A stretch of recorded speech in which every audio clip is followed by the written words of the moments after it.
তাহলে তার ভিতরে এই তিনটা বৈশিষ্ট্য অবশ্যই থাকতে হবে।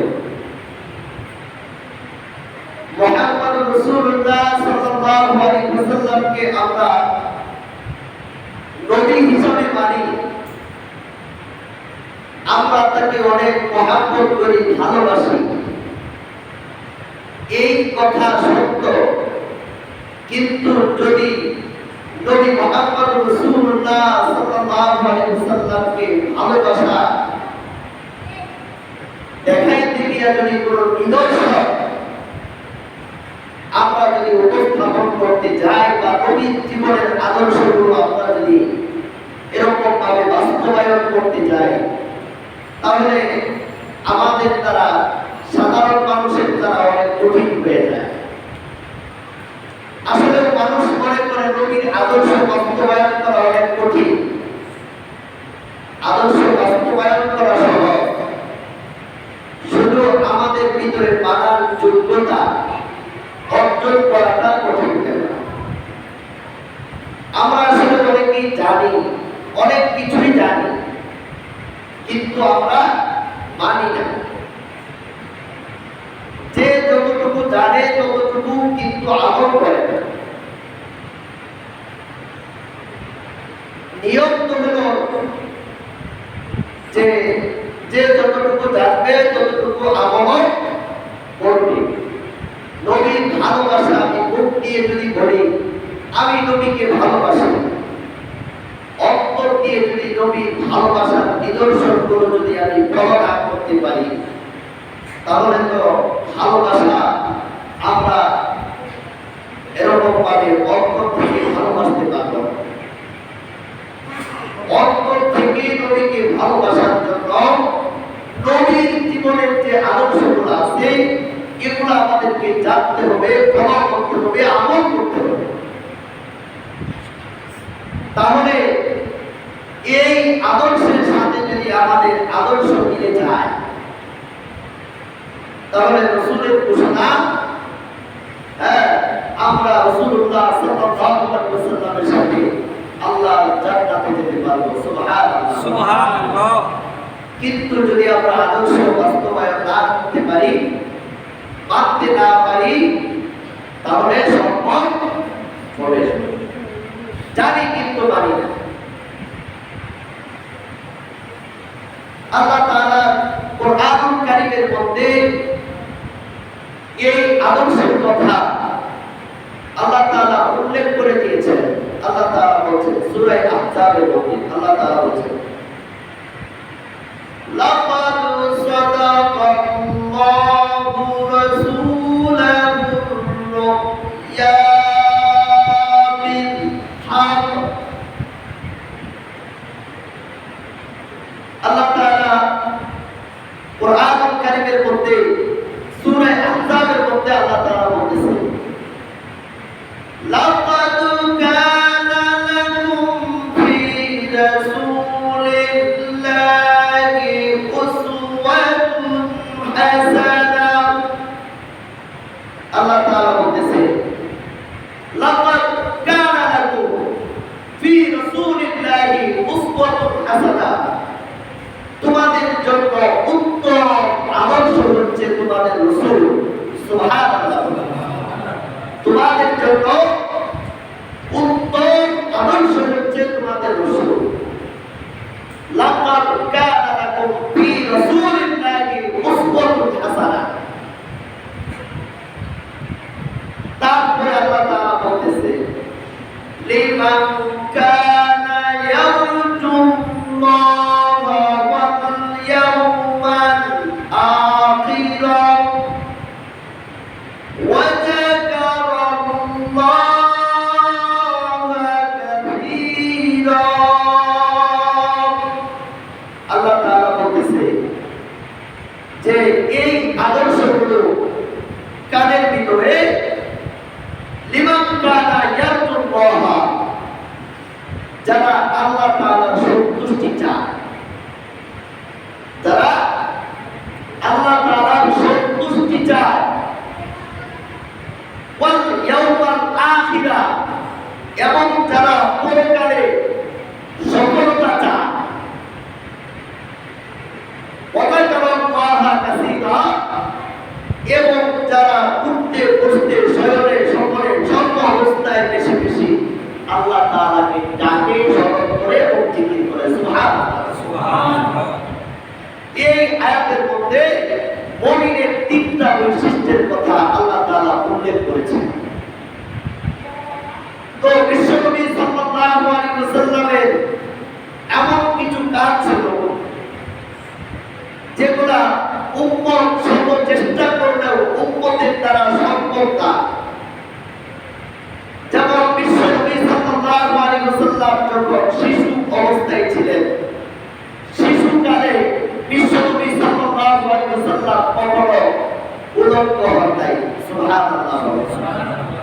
এটা কি আমরা যারা শিশুকালে ছিলাম আমাদের দ্বারা সম্ভব হয়েছে?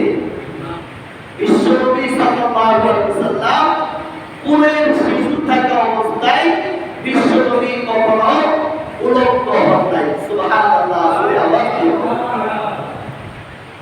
এটা আপনার আমার দ্বারা আমাদের শিশুদের দ্বারা সম্ভব না, কিন্তু বিশ্বনবীর জন্য এটা সম্ভব ছিল।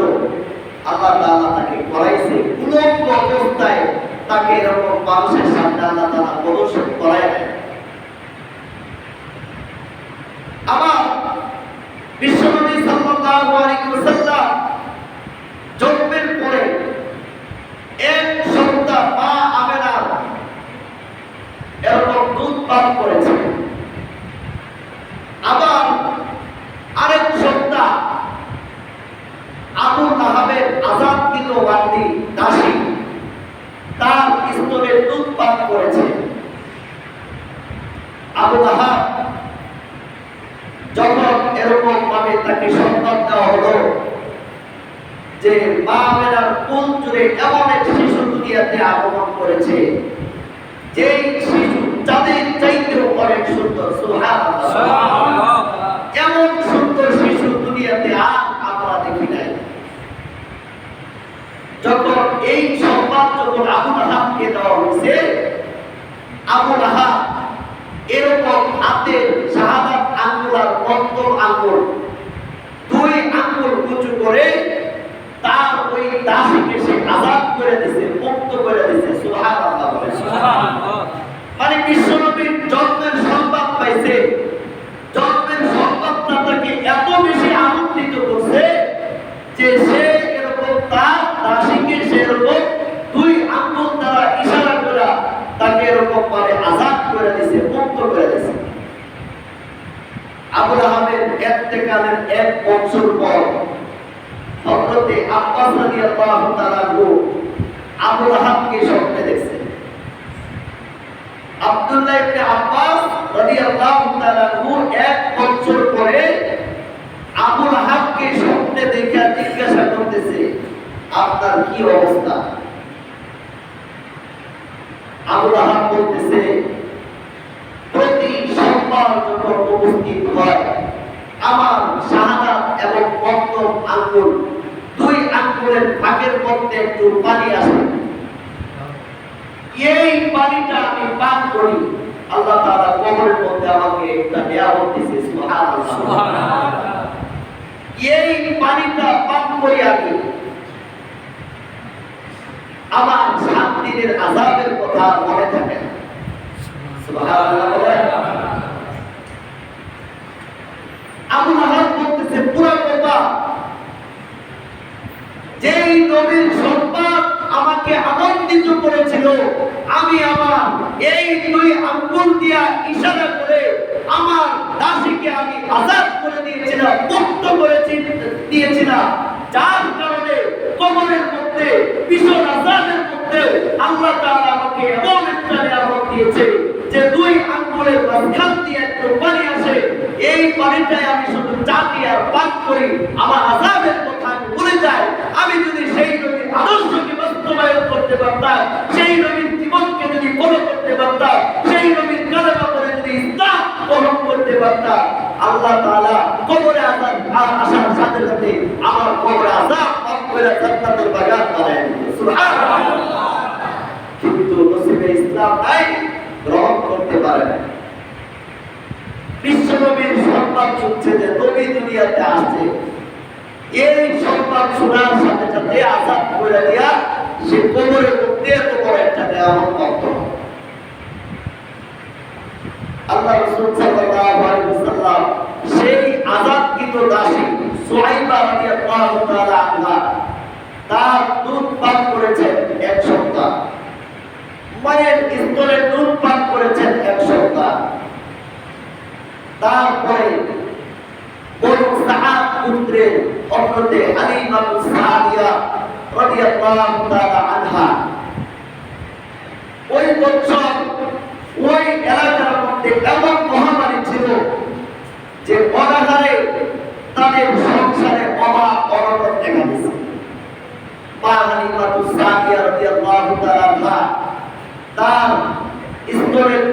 পর্যায়ে গেছে তার নিজের ছেলে আব্দুল্লাহর জন্য যথেষ্ট হইত না, তারপর রাত্রি ব্যবসায় আছে।